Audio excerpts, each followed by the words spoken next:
ओ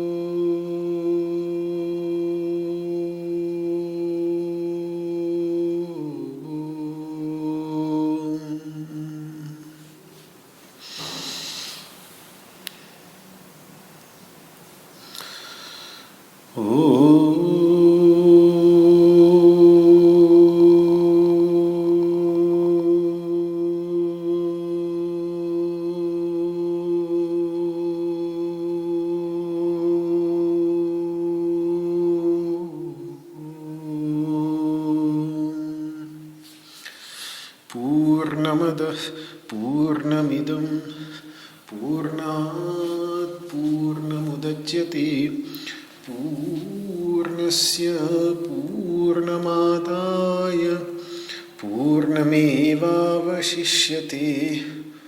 ॐ शान्तिः शान्तिः शान्तिः। वसुदेवसुतं देवं कंसचाणूरमर्दनं देवकी परमानन्दं कृष्णं वन्दे जगद्गुरुं। सर्वोपनिषदो गावो दोग्धा गोपालनन्दनः पार्थो वत्सः सुधीर्भोक्ता दुग्धं गीतामृतं महत्।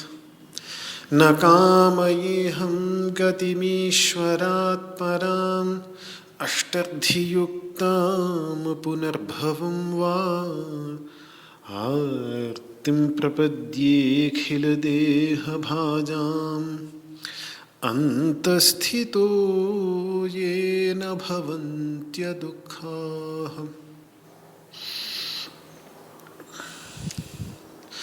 विश्वं दर्पणदृश्यमाननगरी तुल्यं निजान्तर्गतं पश्यन्नात्मनि मायया बहिरिवोद्भूतं यथा निद्रया। यस्साक्षात् कुरुते प्रबोधसमये स्वात्मानमेवाद्वयम् तस्मै श्रीगुरुमूर्तये नमः इदम् श्रीदक्षिणामूर्तये।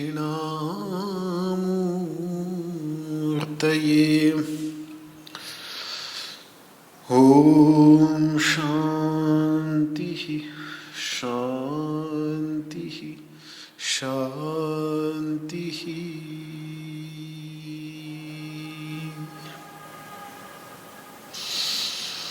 ओम नमो भगवते वासुदेवाय।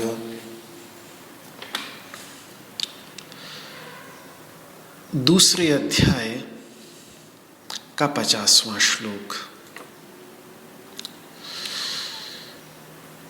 जिसमें भगवान मानव कृपणता की ही व्याख्या कर रहे हों कि फल के हेतु से कर्म करने वाला कृपण क्यों है।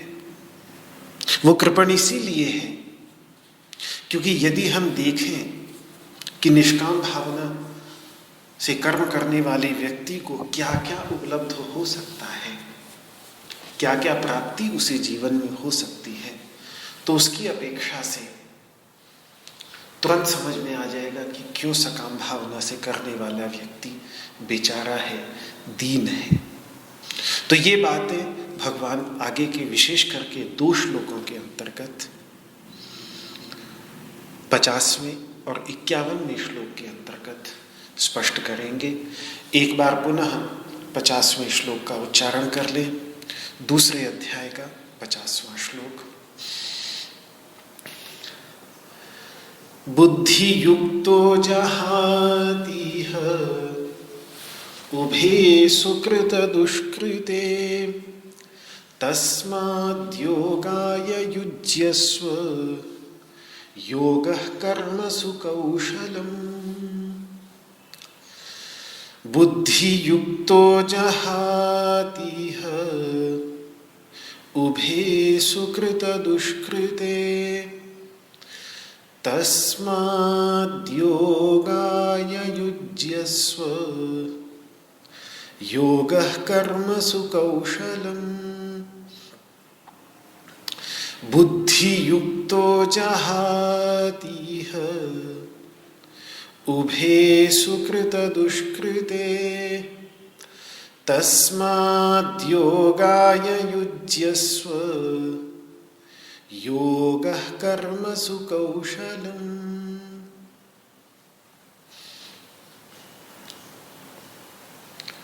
बुद्धि से युक्त अर्थात बुद्धि योग से युक्त, समत्व बुद्धि से युक्त, व्यवसायात्मिका निश्चयात्मिका बुद्धि से युक्त जो योगी है यानी कर्म योगी है, वो यहाँ इस लोक में, इस संसार में, इस समाज में अथवा इसी जीवन में कर्म करते समय ही उभे सुकृत दुष्कृते जहाति, सुकृत और दुष्कृत के जो संस्कार हैं, जो चित्त के अंतर्गत लगातार इकट्ठे होते रहते हैं, इन संस्कारों को छोड़ देता है। ऐसे छोड़ देता है जैसे सांप केंचुली को छोड़कर आगे निकल जाता है। उसी प्रकार से ये सुकृत दुष्कृत जो अच्छे और बुरे कर्मों के संस्कार हैं, जो अनादिकाल से संचित चले आ रहे हैं और जिनकी जो असंख्य हैं, जिनकी कोई गिनती नहीं कि कब से ये संचित हो रहे हैं। जितने जितने अपना फल देते चलते हैं उतने उतने विलीन होते जाते हैं, बाकी रहे आते हैं, कई जन्मों तक रहे आते हैं, जब तक वो अपना फल नहीं दे देते तब तक संस्कार रूप से रहे ही आते हैं चित्त के अंतर्गत, ऐसा विश्वास किया जाता है। और यही है जो जन्म मृत्यु के बंधन में बांध कर रखते हैं। अविद्या भी एक प्रकार का संस्कार ही है और उसके जो चार कार्य हैं, अस्मिता, राग, द्वेष, अभिनिवेश, ये भी बंधन में रखने वाले जो ये वासनाएं हैं, ये वासनाएं भी एक प्रकार का संस्कार ही हैं और इसीलिए इन्हीं संस्कारों के अंतर्गत ही है। और यही अविद्यादि क्लेश उस मूल के समान है, उस जड़ के समान है, जिनके रहने पर सुकृत दुष्कृत संस्कार अपने फल दे पाते हैं। योग के अंतर्गत योग दर्शन के आचार्य कहते हैं कि सति मूले, मूल है, मूल वहाँ विद्यमान है और मूल यही अविद्या, अस्मिता आदि जो पांच क्लेश है, ये जड़ है। ये जड़ होगी पेड़ की तभी फल लगेगा।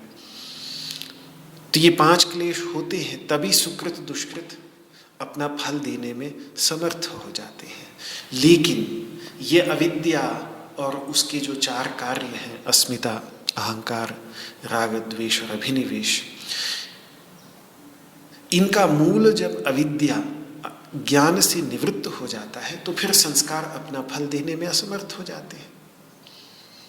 फिर संस्कार रहे भी आए, अगर जड़ ही नहीं, पेड़ रहा है लेकिन उसकी जड़ ही किसी ने काट दी, तो फिर वो पेड़ बिना जड़ के फल नहीं दे सकता।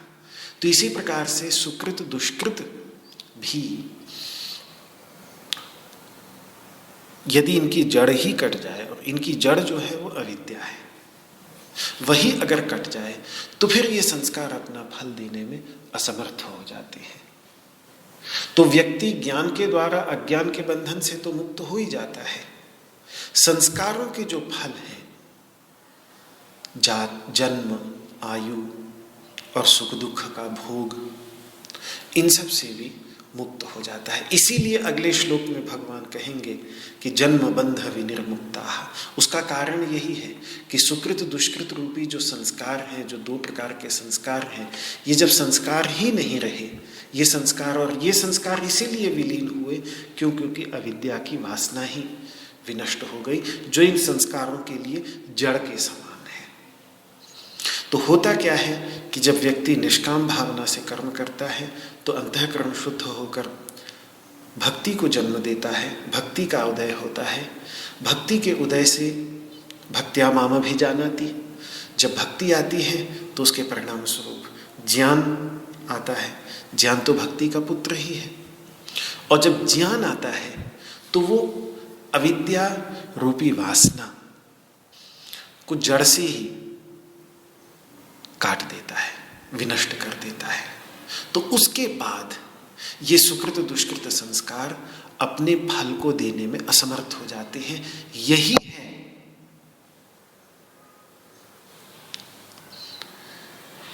है इनसे मुक्ति, यही है केंचुली की तरह इनका छूट जाना। कि निष्काम कर्म करने से जब ज्ञान उत्पन्न हो जाता है तो वो इनकी मूल अविद्या को विनष्ट करके, क्योंकि ज्ञान का प्रकाश ही है जो अविद्या के अंधकार को, आत्मविस्मृति के अंधकार को विनष्ट कर देता है। और जब आत्मविस्मृति का अंधकार विनष्ट हो गया तो उसके खेत में, जब खेत ही नहीं रहा तो खेत में फसल कहाँ से होगी? और खेत यदि अविद्या है तो उसमें फसल है अस्मिता, राग, द्वेष और अभिनिवेश। यही नहीं रहेंगे, और ये नहीं रहेंगे, ये जड़ें ही नहीं रहेंगी, तो फिर जो शुभाशुभ कर्म संस्कार, जो सुकृत दुष्कृत पहले से इकट्ठे हो रखे हैं, वो सुकृत दुष्कृत अपना फल आगे देने में असमर्थ हो जाते हैं। तो फिर वो सुकृत दुष्कृत के संस्कार रहे भी आए, वो किसी काम के नहीं रहते, वो आगे कोई अपना फल देने लायक ही नहीं रहते। तो ऐसी स्थिति में वे होते हुए भी ना होने के बराबर हैं, या यूं कह लीजिए कि वो बीज भुन गए हैं। तो फिर वो भुना हुआ बीज फिर कभी अंकुरित नहीं हो सकता। तो ऐसी स्थिति होती है। इसीलिए फिर जो इनके कारण जो उपद्रव, जो दुख जीवन के अंतर्गत आने चाहिए थे, वो दुख भी आना बंद हो जाता है। तो फिर इसीलिए आगे जो बात अगले श्लोक में भगवान कहेंगे, अनामय पद की प्राप्ति। आमय मतलब दुख, दुख से रहित पद की प्राप्ति जो बतलाएंगे 51वें श्लोक में, वो इसीलिए बात कही है। तो दोबारा मैं इसको कह दूं कि समत्व बुद्धि से युक्त कर्म सुकृत दुष्कृत से मुक्ति कैसे प्रदान करता है, वो उसका तरीका यही है कि सुकृत दुष्कृत की जो जड़ है, अविद्या आदि 5 क्लेशों की वासनाएं, उनको ही ये काट देता है निष्काम भावना से किया गया कर्म ज्ञान उत्पन्न करके। उसके बाद जब जड़ ही नहीं रहेगी तो फिर ये अपने फलों को देने में असमर्थ हो जाएंगे। बस इतनी सी बात है, और ये सारी बातें 4थे अध्याय में स्पष्ट हो जाती हैं। तो कर्मयोग करने से अंतःकरण की शुद्धि होगी, जिसमें ज्ञान का प्रकाश पुनः स्वतः ही आविर्भूत हो जाता है। ये भगवान 4थे अध्याय में बहुत स्पष्ट कह देते हैं कि नहीं ज्ञानेन सदृशम पवित्रमिह विद्यते। ज्ञान जितना पवित्र कुछ है नहीं, तत्स्वयं योग संसिद्धः कालेन आत्मनि विन्दति। वो स्वयं अपने आप ही, जब व्यक्ति कर्मयोग करते करते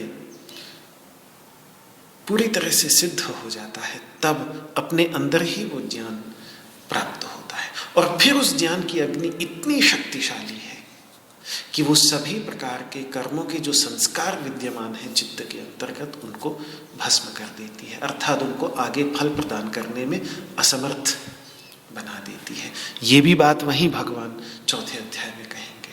तो यहाँ जो भी बातें भगवान कह रहे हैं, अभी तो बहुत संक्षेप में कह रहे हैं, इनका काफ़ी विस्तार होगा, और उस विस्तार को जब हम लेके अपने मन में बैठाएंगे तब यहाँ की बात समझ में आएगी। तो वो जो बात वहाँ आगे कहेंगे वो यही कि यथैधांग से समिद्धोग निर्भस्मसात् कुरुते अर्जुन। जैसे लकड़ी को, कितनी भी बड़ी लकड़ी क्यों ना हो, अगर अग्नि खूब धू धू करके जल रही हो तो वो थोड़ी ही देर में उस लकड़ी के बड़े से बड़े टुकड़े को भी भस्मसात कर देता है। इसी प्रकार से ये ज्ञान की अग्नि भी सारे के सारे कर्मों को भस्मसात कर देता है। ये जो 5 क्लेश, वासनाओं के क्लेश, इनको इसीलिए कहते हैं अविद्या, अस्मिता यानी अहंकार, राग, द्वेष और भय। ये 5 क्लेश कहलाते क्लेश इसीलिए हैं क्योंकि ये सारे के सारे दुखों के कारण। बहुत विचार करने के बाद योग दर्शन के आचार्यों ने इन्हीं को ही, योग दर्शन और सांख्य दर्शन दोनों ही दर्शनों के आचार्यों ने इन्हीं को ही समस्त दुखों का मूल कारण माना है। और ये हमेशा नहीं, अब हमेशा राग उद्भूत रहता हो, द्वेष उद्भूत रहता हो, ऐसा नहीं, लेकिन बीज रूप से, एक वासना के रूप में, संस्कार के रूप में ये हमेशा हमारे अंतर्गत रहे आते हैं। ज्ञान की अग्नि से इनकी जो अवस्था प्राप्त होती है उसको योग में दग्ध बीजावस्था कहते हैं। मतलब ऐसी अवस्था जो जले हुए बीज के समान। तो योग दर्शन के आचार्यों का मानना है कि ज्ञान रूपी अग्नि, जिसको वो लोग विवेक ख्याति कहते हैं, यानी अपने वास्तविक स्वरूप का साक्षात्कार, अपने को त्रिगुणात्मिका प्रकृति के जो 3 गुण हैं, सत्वगुण, रजोगुण और तमोगुण, इनसे भिन्न और इनसे अतीत, इनसे अछूता मैं कैसे हूँ, इस बात का साक्षात्कार जो क्षेत्रज्ञ विभाग योग के अंतर्गत 13वें अध्याय में भगवान करेंगे, वो ज्ञान रूपी अग्नि जो है वो इन क्लेशों को जले हुए बीज के समान, या यूं कह लीजिए कि भुने हुए बीज के समान कर देती है। फिर उन क्लेशों को जगाने वाला कोई भी विषय सामने आ जाए तो भी ये जागृत ही नहीं होंगे। विषय आ भी जाएगा राग को उत्पन्न करने वाला, लेकिन राग जागृत ही नहीं होगा। मतलब वृत्ति के रूप में एक अनुभव में आएगा ही नहीं कि हमारे अंतर्गत इस विषय के प्रति राग हुआ, या हमारे अंतर्गत जो द्वेष करने योग्य विषय था उसके प्रति द्वेष हुआ। अंदर से राग द्वेष उत्पन्न ही नहीं होगा। और जैसे क्लेश की वासनाएं जल जाती हैं, वैसे ही कर्मों के संस्कार भी जल जाते हैं। तो जैसे क्लेशों के बीज ज्ञान की अग्नि से जल जाने के कारण अंकुरित नहीं होते, वृत्तियों को जन्म नहीं देते, विचार को जन्म नहीं देते, उसी प्रकार ज्ञान की अग्नि से जल जाने के कारण पूर्व कर्मों के संस्कार भी अपने फलों को जन्म नहीं देते, अपने जो फल हैं आगे आने वाले उन फलों को जन्म नहीं देते। बस यही बात, इसी को ही सरल भाषा में एक वाक्य के अंतर्गत भगवान ने ये बात कही कि बुद्धि युक्तो जहाति उभे सुकृत दुष्कृते। जब इस समत्व बुद्धि से युक्त होकर व्यक्ति कर्म करता है तो धीरे धीरे वो सुकृत और दुष्कृत दोनों प्रकार के संस्कारों से अपने को मुक्त कर लेता है। ये बात भगवान ने यहाँ पर कही, और ये बात उपनिषद में कही है। बहुत सुंदर तरीके से बृहदारण्यकोपनिषद में महर्षि याज्ञवल्क्य इस बात को समझाते हैं कि किस प्रकार से ज्ञानी सुकृत और दुष्कृत दोनों को ही तर जाता है। एतमु है वैते न तरतः। इस आत्मज्ञानी को, जो आत्म तत्व अपने वास्तविक स्वरूप का साक्षात्कार जिसने कर लिया है, उसको ये दोनों ही नहीं प्राप्त कर पाते। न सुकृत उसे प्राप्त कर पाता है, न दुष्कृत। कौन दोनों? वो स्वयं बतलाते हैं कि अतः पापम अकर्वम, इस निमित्त से मैंने ये पाप कर्म किया, ऐसा पश्चाताप भी उसे अब नहीं छू पाता। या अतः कल्याणम अकर्वम, इस फल की कामना से मैंने ये यज्ञ दान आदि पुण्य कर्म किया, अब इसके बाद मैं इसका फल भोगूंगा, इस प्रकार का हर्ष भी उसे नहीं छू पाता। दोनों से ही वो मुक्त हो जाता है। उभे उ हाई वैश एते तरति। ब्रह्मविद जो है वो इन दोनों को ही पार कर जाता है। और फिर बिल्कुल स्पष्ट कह दिया, नैनम कृता कृते तपता। कृत यानी सुकृत और अकृत मानी दुष्कृत, ये दोनों के दोनों ही उसको नहीं तपा पाते। दोनों के दोनों से वह पूरी तरह से मुक्त हो जाता है। तो ये तत्व ही ऐसा है जो धर्म अधर्म कृत अकृत इन सब से परे है। इसीलिए कठोपनिषद में आत्म विषयक प्रश्न करते समय नचिकेता जब अपने गुरु से प्रश्न पूछता है तो उस समय भी यही कहता है कि अन्यत्र धर्मात् अन्यत्र अधर्मात्, धर्म और अधर्म से जो परे है उसका आप मुझे निरूपण करें। मतलब इन दोनों के ही संस्कारों से जो परे का तत्व है उसका आप मुझे निरूपण करें। तो इस कारण भगवान यहाँ पर उभय सुकृत दुष्कृते दोनों को ही वो व्यक्ति पार कर लेता है। तस्माद् योगाय युज्यस्व। इसीलिए फिर भगवान कह रहे हैं चूंकि ऐसा है इसलिए हे अर्जुन कृपणाः फल हेतवः, क्योंकि जो फल के हेतु से काम करने वाले हैं वो कृपण हैं, जबकि फल के हेतु से बिना फल की इच्छा रखे जो कर्म करते हैं वो सुकृत और दुष्कृत दोनों से ऊपर उठ जाते हैं। इसीलिए हे अर्जुन तू इसी योग में लग जा। मतलब समत्व बुद्धि से युक्त जो कर्म है वही योग है। इस सारे के सारे प्रसंग में योग शब्द का अर्थ हमेशा कर्मयोग ही होगा। ये तीसरे अध्याय चौथे अध्याय सभी जगह ज्ञान योगेन सांख्यानाम कर्म योगेन योगिनाम, तीसरे अध्याय के तीसरे श्लोक से स्पष्ट हो जाता है। इसी प्रकार से पांचवें अध्याय में अर्जुन पहले श्लोक में योग को लेकर प्रश्न पूछते हैं तो भगवान श्री कृष्ण कर्मयोग को लेकर उत्तर देते हैं। तो उससे पता चलता है कि इस पूरे के पूरे प्रसंग में योग का अर्थ कर्मयोग ही है। तस्माद् योगाय युज्यस्व, इसलिए लग जा, पूरी तरह से लग जा, समाहित होकर अपने मन को पूरी तरह उसी में लगा दे, अपने मन को हटने ही मत दे वहां से। और फिर ये योग की व्याख्या भी उन्होंने जैसे पीछे उन्होंने की थी समत्वम योग उच्यते, यहाँ पर उसी में जोड़ते हुए व्याख्या कर रहे हैं कि योगः कर्मसु कौशलम। ये कर्म में कुशलता और कुछ नहीं है, ये कर्म में कुशलता वही है समत्व बुद्धि, निष्काम भावना। समत्व बुद्धि कह लीजिए, निष्काम भावना कह लीजिए, एक ही बात है, क्योंकि समत्व बुद्धि का अर्थ ही है सिद्धि और असिद्धि में समत्व। सिद्ध सिद्ध्यो समो भूत्वा समत्वम योग उच्यते। तो सिद्धि और असिद्धि में तो वही सम होगा जिसको सिद्धि की कामना नहीं होगी। जिसको सिद्धि की कामना रही होगी वो सिद्धि असिद्धि में सम कैसे होगा। तो इसीलिए समत्व बुद्धि कह लीजिए, चाहे निष्काम भावना कह लीजिए और चाहे निश्चयात्मिका बुद्धि कह लीजिए, क्योंकि जहाँ समत्व बुद्धि होगी वहाँ निश्चयात्मिका पूर्ण निश्चय एक ही में लगे रहने का होगा। तो ये तीन शब्द अलग अलग हैं जो यहाँ प्रयुक्त होते हैं, लेकिन भाव तीनों का एक ही है और एक ही के लिए ही प्रयुक्त हो रहे हैं। तो कर्म में कुशलता ही योग है और कुशलता यही है कि समत्व, कल भी मैंने स्पष्ट किया था कि समत्व बुद्धि के साथ निष्काम भावना के साथ कर्म करने पर बंधन कारक जो कर्म है वो बंधन के हेतु न होकर के मुक्ति के साधन बन जाते हैं, जबकि अब तक वो जो बंधन के कारण थे यही कुशलता है।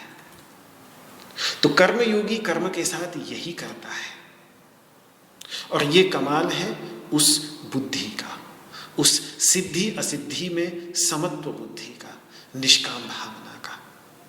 वही है कमाल, वही है कुशलता। जो सांप के विष को औषध बनाकर उसी विष से सांप के काटे हुए की जान बचा ले।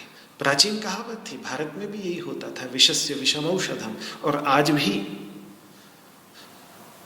सांप से काटे हुए की जान बचाने के लिए जो विष बनता है, वो जो औषधि बनती है वो सांप के विष से ही बनती है।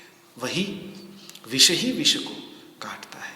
जैसे अभी ये भी, जहाँ तक मुझे जितना समझ आता है, ये भी जो वैक्सीन जो है ये उसी के ही, उससे वायरस को ही लेकर के उसी से ही बनाते हैं और उसको एक विशेष तरीके से शरीर के अंतर्गत डाल देते हैं, जिससे फिर वो शरीर उसको पहचान लेता है और उसके अंतर्गत योग्यता आ जाती है। तो विष ही विष को काटने का काम करती है। तो इसी प्रकार से यदि कर्म ही सारी समस्याओं का जड़ था, यदि कर्म ही सारी समस्याओं की जड़ थे, तो फिर उससे मुक्ति भी एक विशेष प्रकार का कर्म, एक विशेष तरीके से किया हुआ कर्म ही कर्म के बंधन से मुक्ति दिला सकता है। और वो विशेष प्रकार से किया गया कर्म होगा समत्व भावना से किया गया कर्म, सिद्धि असिद्धि में समत्व बुद्धि से किया गया कर्म, निष्काम भावना से किया गया कर्म। यही कर्म ही कर्म के प्रभाव को काट सकता है। अब तक जिस कर्म के प्रभाव से हम सुखी दुखी हो रहे थे, उस कर्म के प्रभाव को काटने का काम भी एक विशेष प्रकार का कर्म ही कर सकता है, एक विशेष प्रकार की कुशलता के साथ। यही कुशलता है। जैसे ये कुशलता ही है उन वैक्सीन बनाने वालों की कि उन्होंने उसी वायरस को लेकर के और उसको इतनी कुशलता के साथ इस तरीके से उससे औषध तैयार की कि वो हमारे शरीर में चली जाती है तो काफ़ी हद तक रोकने का काम करती है, बचाने का काम करती है। तो ये कुशलता है। इसी प्रकार से यही कर्म जो हमारी सारी समस्या की जड़ था, उसको एक विशेष प्रकार से करने पर वो कर्म ही उस कर्म से बचने का भी साधन बन जाता है। तो अगर आप देखें, इसीलिए अगर आप में से महामुनि पतंजलि के चित्र आपने देखे होंगे, तो महामुनि पतंजलि के ऊपर शेष नाग के सहस्र फण उनको उनकी सुरक्षा करते हुए दिखते हैं। और वास्तव में देखें तो केवल महामुनि पतंजलि नहीं, यही शेषशायी भगवान विष्णु के ऊपर भी दिखता है। तो इसको जब समझाते थे गुरुजन, एक बार मैंने प्रश्न पूछा कि ये शेष किसका प्रतीक है भगवान, ये जो हजारों फण वाला फणधारी नाग है ये किसका? तो उन्होंने यही कहा कि ये शेष जो है ये कर्मशेष का प्रतीक है, कर्मशेष का। कर्मशेष को सांप के रूप में इसीलिए दिखाया जाता है क्योंकि ये कर्म ही व्यक्ति को बार बार डसकर इस सुख दुख के संसार के चक्र में डाले रहता है और जन्म मृत्यु के चक्र में वो व्यक्ति घूमता रहता है। इसीलिए कर्म को सांप की तरह दिखाते हैं। लेकिन योग पूर्वक जो व्यक्ति कर्म करता है, फिर वो सांप डसता नहीं बल्कि अपने फण से उसी की सुरक्षा का भी काम करता है। जैसे भगवान विष्णु, मतलब विष्णु की शरण में जो चला जाएगा, ईश्वरार्पण बुद्धि से जो कर्म करेगा, तो फिर वो सांप डसने का काम नहीं अपितु उसको इस संसार से निकालने का भी काम करता है। महामुनि पतंजलि जैसे योगी जो इस भावना के साथ कर्म करते रहे, समत्व बुद्धि के साथ, निष्काम भावना के साथ, उनके लिए फिर वो कर्मशेष डसने का काम नहीं करता अपितु उन्हें सुरक्षा प्रदान करने का काम करता है। तो यही वो कुशलता है कर्म की। योग ही कर्म की कुशलता है। समत्व भावना से किया गया कर्म ही, समत्व भावना ही उस कर्म की कुशलता है जो उस कर्म को हानिकारक होने के स्थान पर उसे एक लाभकारी तत्व के रूप में, साधक की सहायता, साधक के बाधक तत्व के रूप में नहीं अपितु एक सहायक तत्व के रूप में परिवर्तित कर देता है। वैसे तो स्पष्ट कह देते हैं वेद कि अमृतत्व की प्राप्ति कर्म से हो ही नहीं सकती। न कर्मणा न प्रजया धनेन, न कर्म से हो सकती है, न प्रजा से हो सकती है, न धन से हो सकती है, फिर किससे हो सकती है? तो त्यागे नई के अमृतत्व मानशु। अमृतत्व की प्राप्ति जो है बहुत ही प्रसिद्ध श्लोक है, बहुत ही प्रसिद्ध मंत्र है। जब भी कोई बड़े आचार्य घर आते हैं, विशेषकर दक्षिण भारत में मैंने देखा न कर्मणा न प्रजया धनेन त्यागे नैके अमृतत्वमानशुः। तो इसी परेण नाकम निहितम गुहायाम, इस प्रकार से इस मंत्र को बोल करके उनका स्वागत किया जाता है। तो इसमें बिल्कुल स्पष्ट है कि कर्म से अमृतत्व की प्राप्ति नहीं होती, तो अमृतत्व की प्राप्ति किससे होती है? त्याग से। तो भगवान इसमें स्पष्टीकरण ये दे देते हैं कि त्याग और कोई नहीं, कर्म करते हुए ही त्याग करना है, क्योंकि त्याग पूर्वक भी तो कर्म किया जा सकता है। फिर वही कर्म अमृतत्व की सिद्धि का साधन बन जाता है, अमृतत्व की प्राप्ति का साधन बन जाता है। तो कुशलता यही है कि कर्म में कुशलता यही है कि त्याग जो अमृतत्व की प्राप्ति का साधन है उसको कर्म के साथ जोड़ दो। यदि कामना और तृष्णा सारे दुख का साधन है तो उसको हटाकर उसके स्थान पर त्याग को जोड़ दो। जब तक तृष्णा जुड़ी हुई थी तब तक कर्म विषधर सांप के समान था। जब वो तृष्णा हट गई, वो राग द्वेष हट गया, कर्म के पीछे का जो राग द्वेष था वो राग द्वेष हट गया, तो मानो सांप के जो दो विषदंश हैं वो विषदंश निकाल लिए गए। अब वो सांप का जहर डालने वाला विषदंश ही नहीं रहा, तो वो सांप खतरनाक रहा ही नहीं। ऊपर से आपने उसमें त्याग जोड़ दिया जो अमृतत्व का साधन है, तो वो तो अमृतत्व का साधन बन गया कर्म। तो ये त्याग जिसको अमृतत्व का साधन बतला रहे हैं वेद, भगवान श्री कृष्ण ने अमृतत्व के साधन को पीछे बतलाया था दुख और सुख में सम रहने की भावना। पीछे कहा था सांख्य दर्शन का निरूपण करते समय, सम दुख सुखम धीरन सो अमृतत्वाय कल्पते।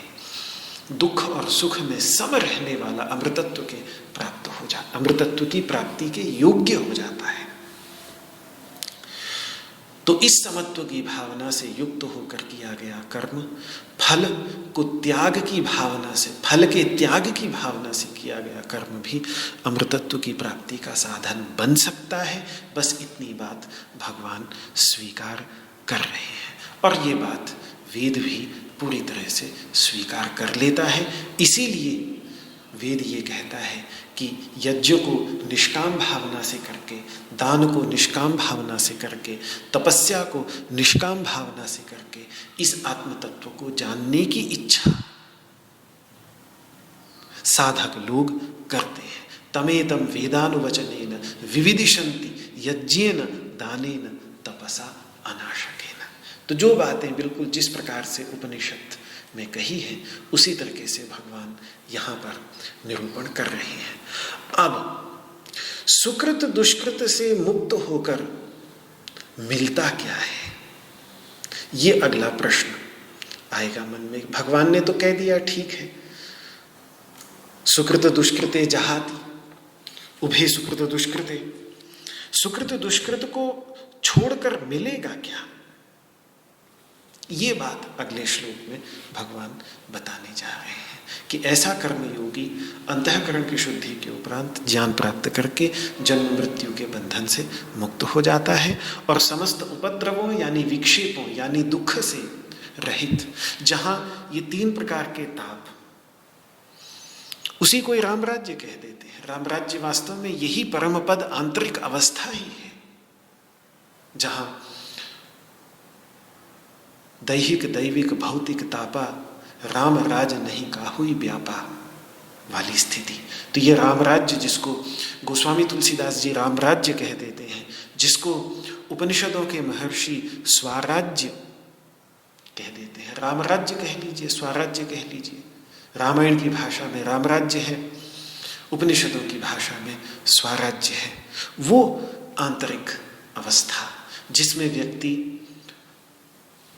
आध्यात्मिक, आदिदैविक और आदि भौतिक, आध्यात्मिक मतलब शरीर में उत्पन्न होने वाले रोग आदि, आदि भौतिक यानी अन्य कोई मानव हमें कुछ कह दे बुरा भला, अपशब्द कुशब्द कह दे, और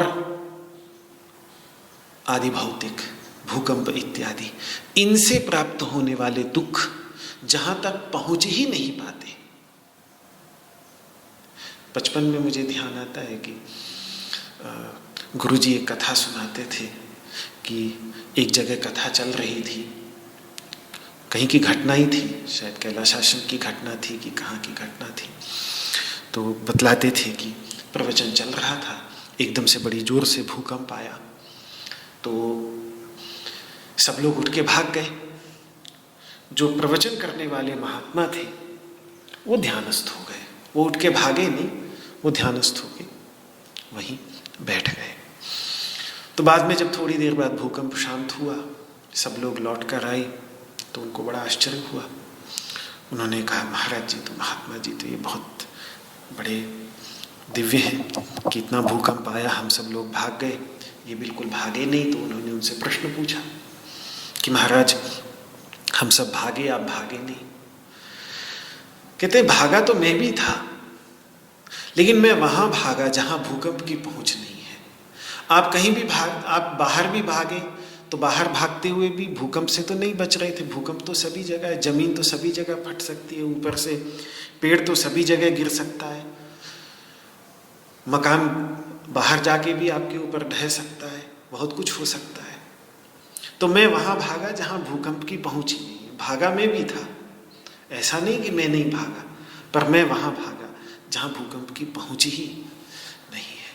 तो वो जो एक आंतरिक परम पद है जहां व्यक्ति उपद्रवों और विक्षेपों से रहित होता है,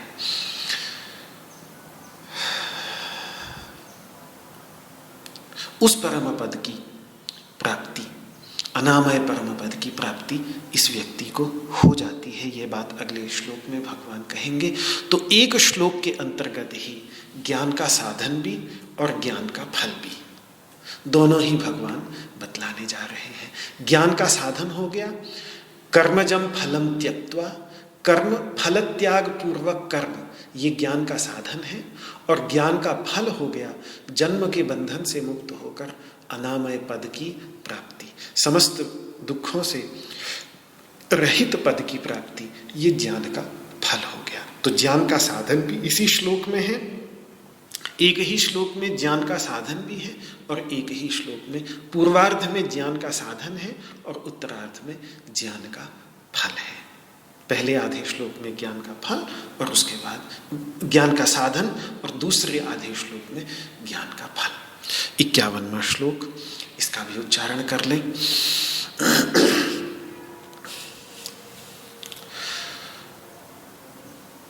कर्मजं बुद्धियुक्ता हि फलं त्यक्त्वा मनीषिणः जन्मबन्धविनिर्मुक्ताः पदं गच्छन्त्यनामयम्।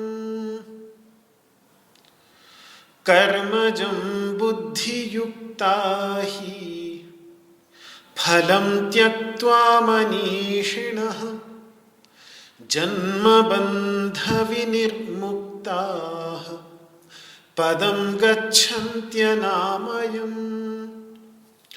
कर्मजं बुद्धियुक्ता हि फलं त्यक्त्वा मनीषिणः जन्मबन्धविनिर्मुक्ताः पदं गच्छन्त्यनामयम्। समत्व बुद्धि से युक्त साधक कर्म से उत्पन्न होने वाले फल को छोड़कर मनीषी बन जाते हैं, ज्ञानी बन जाते हैं, और फिर वे जन्म के बंधन से विनिर्मुक्त होकर अनामय, सभी आमय यानी दुख से रहित पद को प्राप्त, स्थान को प्राप्त कर लेते हैं।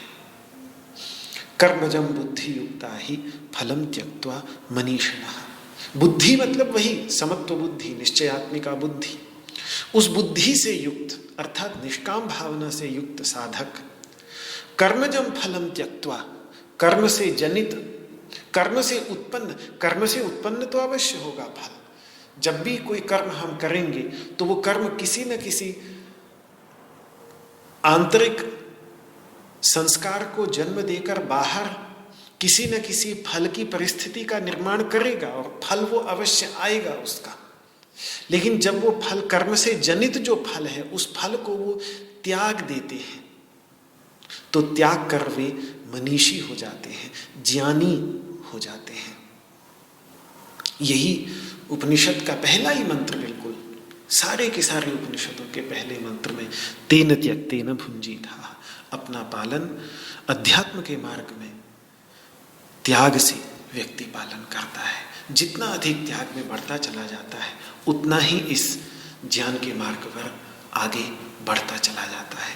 तो समत्व बुद्धि से युक्त जो साधक है वो कर्म से प्राप्त होने वाले जब फल को त्यागने का भी तात्पर्य क्या है यहाँ पर, कि उसको कोई महत्व ही नहीं देता। जैसे मानो कोई तिनका हो, पड़ा है, कोई मतलब ही नहीं है।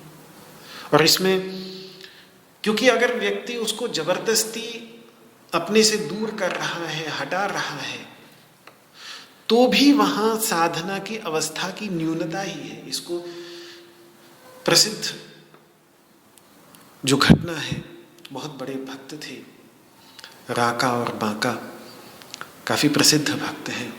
उनके जीवन की घटना आती है कि एक बार भगवान ने उनकी परीक्षा ली। तो पति पत्नी दोनों, ये दोनों पति पत्नी थे, राका और बांका, तो जा रहे थे वन में। तो पति कुछ आगे चल रहे थे, पत्नी कुछ पीछे चल रही थी। तो भगवान ने परीक्षा की कि अभी इनके अंतर्गत बहुत ही गरीबी का जीवन था, कोई भी सुख सुविधा के साधन नहीं थे। तो एक बार देखा कि इनकी परीक्षा करके देखें, तो एक सोने से पड़ी हुई, सोने की अशर्फियों से भरी हुई एक गठरी रास्ते पर पड़ी हुई दिखी। तो पति आगे आगे चल रहे थे, उन्हें लगा ये सोने की अशर्फियां देखकर कहीं पत्नी के मन में राग उत्पन्न न हो जाए, लोभ न आ जाए, तो इसको थोड़ा छुपा दो। तो स्वयं इतनी तो उनका त्याग था कि उनके मन में भावना आई कि इसको लेना नहीं है, अभी तो इसको छोड़ ही देना है। लेकिन उनको लगा कि कहीं पत्नी पीछे से आ रही है, उसकी नज़र पड़ जाए और उसको लोभ आ जाए, तो फिर अध्यात्म साधना के मार्ग से हम भटक जाएंगे। तो इसीलिए वही गड्ढा खोद के उसको दबाने लगे और उस पर मिट्टी डालने लगे। तो कहते हैं कि उतनी देर में धर्मपत्नी पीछे से आई और उसने देखा, उसने कहा क्या कर रहे हैं? तो मिट्टी पर मिट्टी क्यों डाल रहे हो? मतलब उसने उन अशर्फियों को इतना भी महत्व नहीं दिया। पति ने तो फिर भी इतना महत्व दिया कि मानो कुछ है जिससे बचना है। पत्नी तो उतना भी महत्व नहीं, उसको तो मिट्टी लग रही है, मिट्टी पर मिट्टी क्यों डाल रहे हो? तो कांचन माटी की जो अवस्था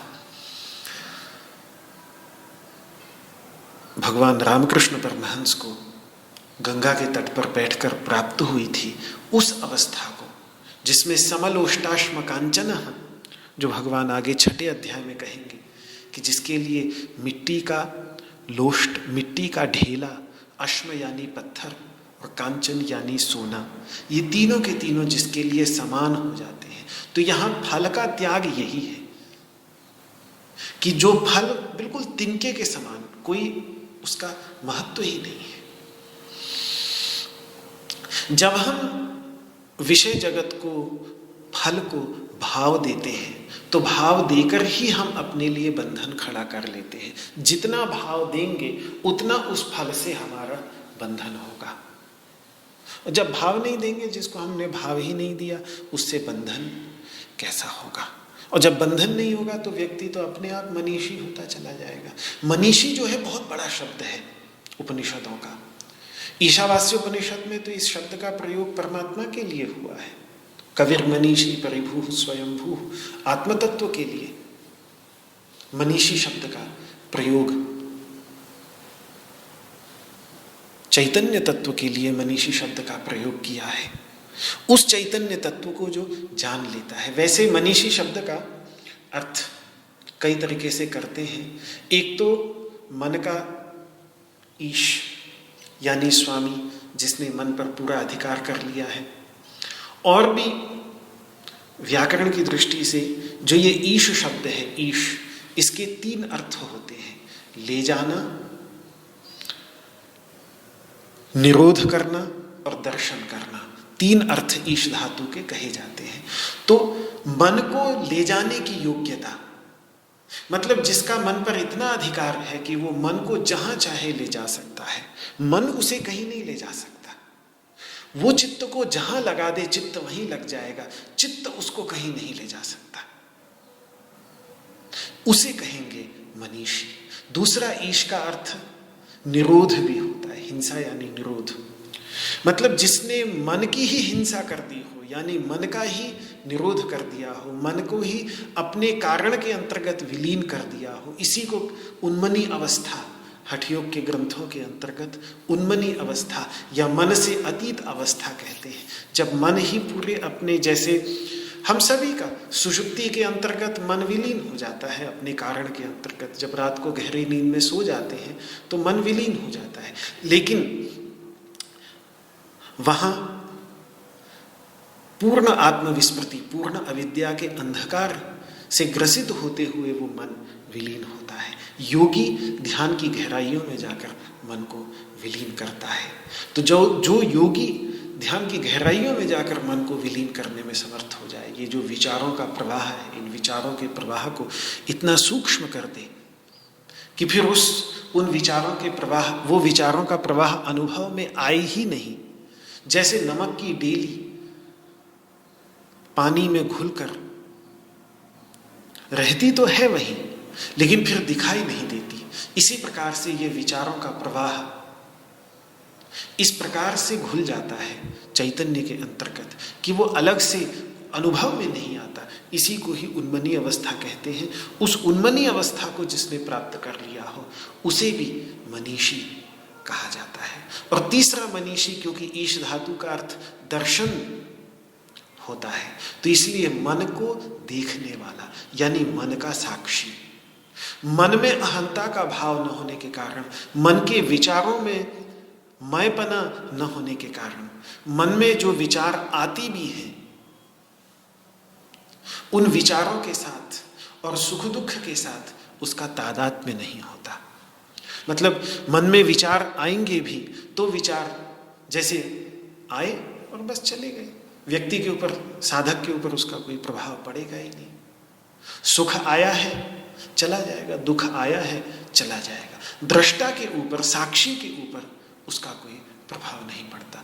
तो मन का दृष्टा, मनीषी का एक अर्थ मन का दृष्टा भी होता है। तो कुल मिलाकर मनीषी शब्द का अर्थ यही है कि मन की पकड़ से जो स्वतंत्र है, जो मन को केवल एक करण यानी एक उपकरण के रूप में प्रयुक्त करने वाला मन का स्वामी, उसको कहते हैं मन का ईश, मनीषी।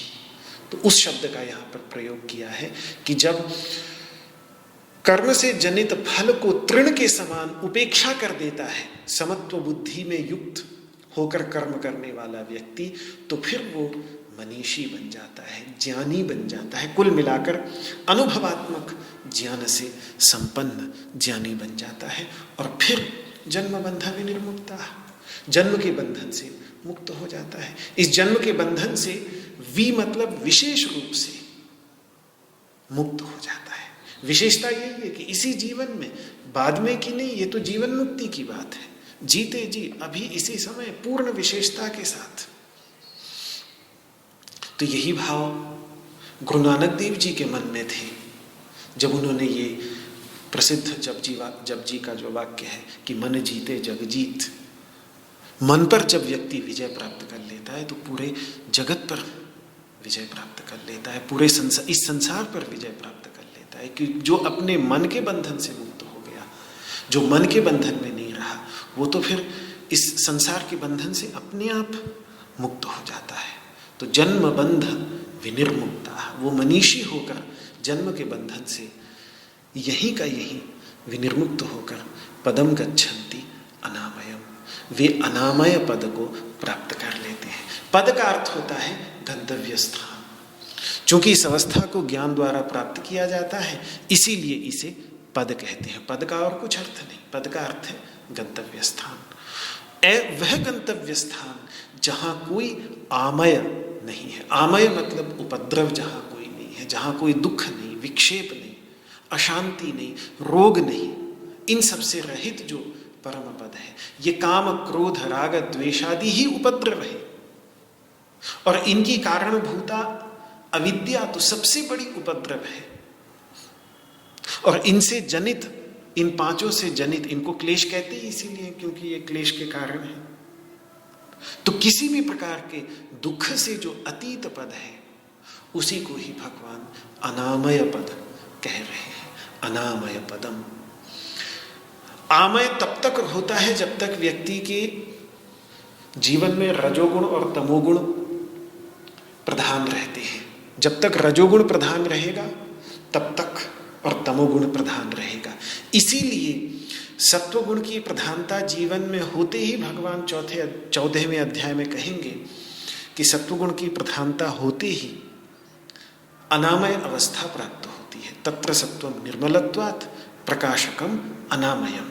सत्वगुण जो है वो निर्मल है। निर्मल होने के कारण सत्वगुण के धरातल पर आमय समाप्त हो जाते हैं। लेकिन ये अनामय अवस्था वास्तव में सत्वगुण की नहीं है, अपितु तो अपने स्वरूप की है। लेकिन चूंकि सत्वगुण इतना निर्मल है तो जैसे निर्मल दर्पण हमें पूरी तरह से अच्छी तरह से प्रतिबिंबित कर देता है, इसी प्रकार से मन बुद्धि ये यदि सत्वगुण प्रधान हो तो हमारा जो अनामय स्वरूप है वो अनामय स्वरूप उस सत्वगुण के अंतर्गत, सत्वगुण की प्रधानता होने पर उस मन बुद्धि के अंतर्गत प्रतिबिंबित होने लगता है।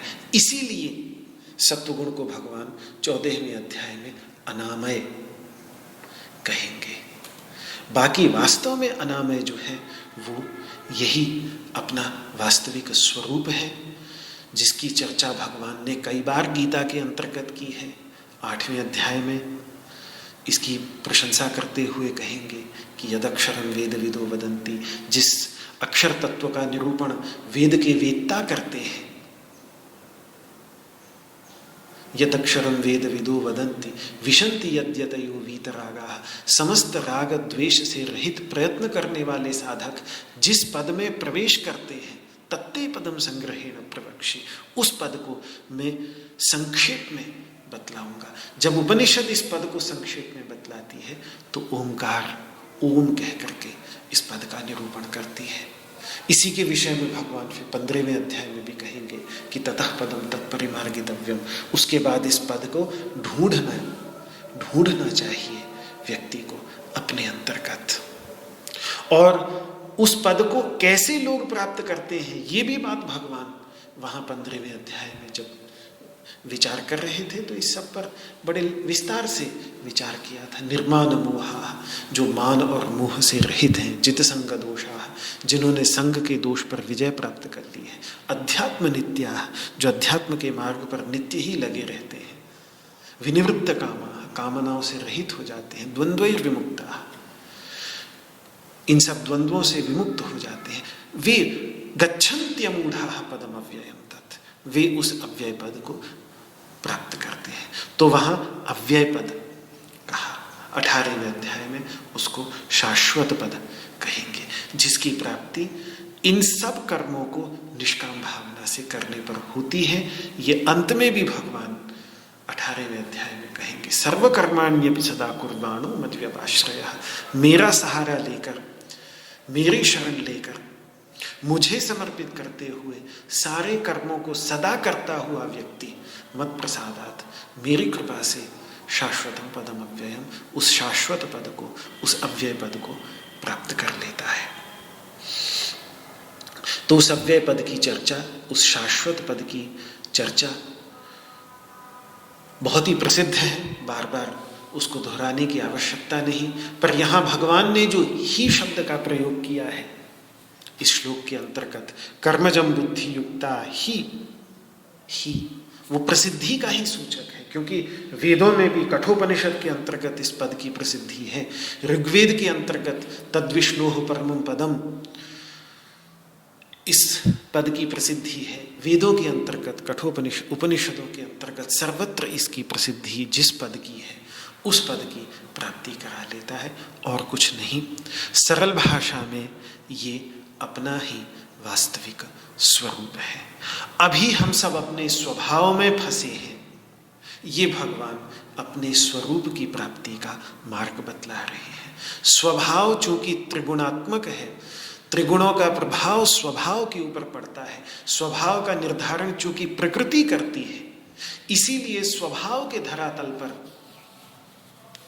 ये तीनों गुण अपना प्रभाव डालते रहते हैं। वहां कुछ ना कुछ उपद्रव होता रहता है, कभी ना कभी रजोगुण सतोगुण को दबाता है, तमोगुण सतोगुण को दबाता है, ये उपद्रव चलता रहता है। लेकिन स्वरूप के अंतर्गत स्वभाव में ये उपद्रव है, लेकिन स्वरूप में ये उपद्रव नहीं। तो ये जब स्वभाव की चर्चा करते हुए मैंने स्वरूप की चर्चा की थी, तो उस समय जो स्वरूप शब्द का प्रयोग जिस अर्थ में कर रहा था, उसी अर्थ में भगवान यहाँ पर परम पद की बात करते हैं। तो इस परम पद की प्राप्ति भगवान ने बतलाई। इसके अंतर्गत ये तो अनामय पद की प्राप्ति हो गई। इसको अब और वेद को लेकर क्या होता है, ये बात अंत में भगवान आगे के 2 श्लोकों के अंतर्गत और स्पष्ट करेंगे। बहुत सुंदर श्लोक हैं। क्यों? क्योंकि इन 2 श्लोकों के अंतर्गत वेद की नहीं अपितु निर्वेद की बात है। गीता का परम उद्देश्य वेद नहीं, अपितु गीता का परम उद्देश्य निर्वेद है। ज्ञान तो एकमात्र केवल उस ज्ञानातीत अवस्था को प्राप्त करने के लिए, ज्ञान एक साधन मात्र है, वेद एक साधन मात्र है। परम गंतव्य स्थान जैसे निस्त्रैगुण्यो भवार्जुन, निस्त्रैगुण्य की अवस्था है, इसी प्रकार से वेद से अतीत निर्वेद की अवस्था, उसका निरूपण 52 और 53 के अंतर्गत है, जो मैं कल करूँगा। आज इस वाक्य पुष्पांजलि को भगवान श्री कृष्ण के श्री चरणों में समर्पित करता हूँ।